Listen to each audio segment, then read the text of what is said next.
So the note that was leaked, right? Their ideal was to get to sort of a $1 trillion market cap and then $9 billion in ad revenue by 2030.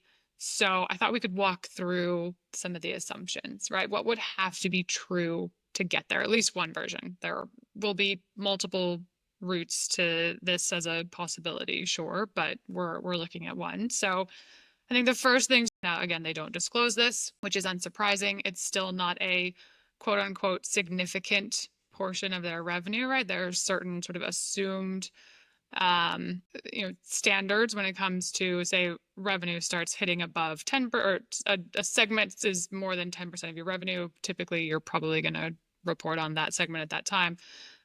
So they're starting from a relatively small base. And then total revenue of $40 billion in 2024, nearly, right, 39, which is certainly less than their more diversified peers of a Disney, which was 92 billion, Comcast was 123, but pretty similar to the more pure play media companies. Paramount did 29 billion in 2024. Warner Brothers also did 39 billion. But interestingly for them, advertising obviously is a much higher share, right? So they did $8 billion in advertising out of a total of 39 billion. Netflix was much, much smaller at about 1 billion, right, as a percentage of ad revenue.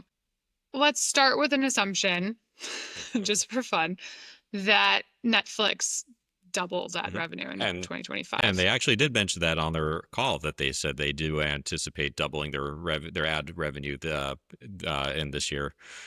Yeah, again, possible partially because it's off of a small base. They're still expanding geographies, so that opens up areas. They're going to add more sports, which tend to be high ticket items. So we think that's roughly reasonable, right? We can assume that they've confirmed it on their call. So we start going by 1 billion to 2 billion in 2025. And then we can use some consensus revenue estimates, which would put advertising roughly at about 4.5% of total revenue for this year, 2025.